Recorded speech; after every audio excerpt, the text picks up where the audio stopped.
It was the summer of 2009, and I was down the shore, halfway through a week-long vacation.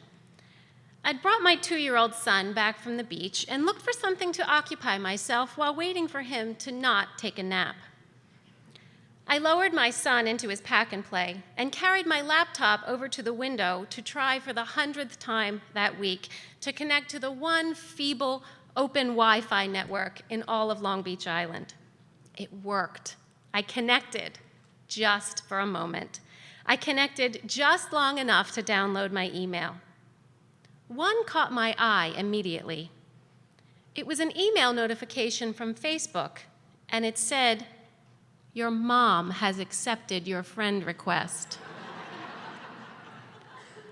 A shiver ran down my spine. I love my mom more than any daughter has ever loved a mother, but I absolutely did not send her a friend request on Facebook. I didn't know she was even aware of Facebook. I knew she was all about online banking and Ancestry.com, but it never occurred to me that Facebook would be on her radar.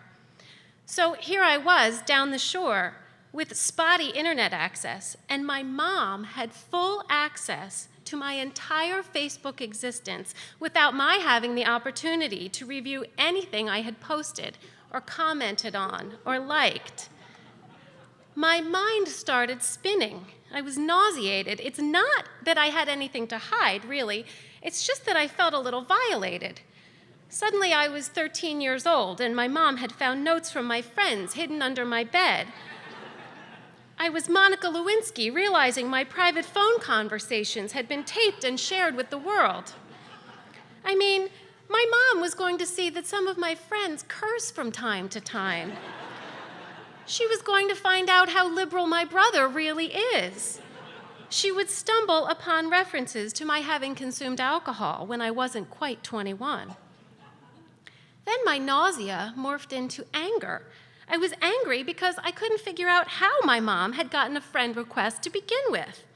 She is very computer savvy. She knows how many megs of RAM she has, whatever that means. Whenever there's a new computer, she asks, "How many megs of RAM does it have?" So part of me thought if she knows megs of RAM, maybe she could hack into Facebook and generate her own friend request. I didn't want to hurt her feelings, so when I returned from vacation, I called her, and I had to very casually ask, "Hey, I see that we're friends on Facebook now, huh? How did that happen?"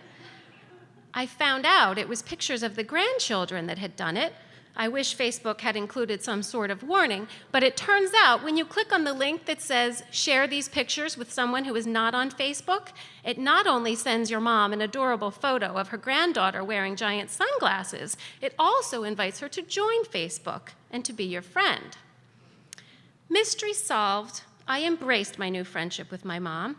We started using Facebook chat, and then we discovered video chatting, and it helped to bridge the 1,000-mile distance between our homes.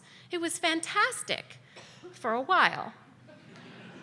It was fantastic until I took the kids down to Florida to see my parents and to go to Disney World. We had a great week filled with laughter and good times. My mom had her camera out to capture it all. I remember with certainty that several times that week I said, "Now, let's not post these pictures on Facebook." You see, this was also the year of my 20th high school reunion, and every day I was getting new friend requests on Facebook from people I hadn't seen since 1989. I was still holding tight to the idea that I looked like my profile picture. I had 6 weeks. 6 weeks times 3 pounds per day. If I got on it right away, I could actually look like my picture by the reunion. But despite my warnings, a few days after returning home from my vacation, I logged into Facebook, and there in my news feed was an album posted by my mom called Disney. There I was, in a borrowed Winnie the Pooh applique sweatshirt, 2 tight pajama pants, and bedhead, drinking coffee on my parents' lanai. There I was, in line for the teacups, sweating, and about to take a giant first bite from a Mickey Mouse-shaped ice cream treat. There I was, after swimming, my hair dried, frizzy and chlorinated, black circles of mascara under my eyes, heading out to walk the dog and having slipped on my dad's gigantic hunting coat over my swimsuit, making it look like I was naked with my dad's size 11 LL Bean duck boots on my feet. If I remember correctly, my mom's words were, "Oh, that's hilarious," as she snapped the picture. And now here it was on Facebook, the perfect demonstration to my long-lost high school friends of how far I had come.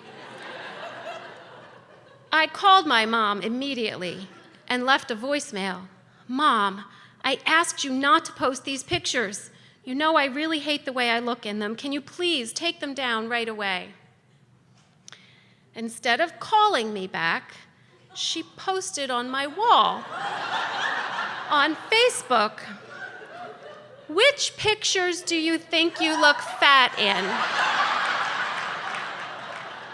I think you look great.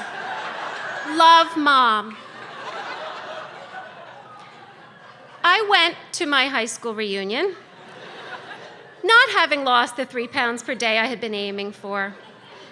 Regardless, I felt good and confident because in the state of Florida, there is a loving woman, a woman who now only goes on Facebook to plant peanut crops on Farmville, a woman who knows how many megs of RAM she has, a woman who is my mom and my friend and who thinks I look great no matter what.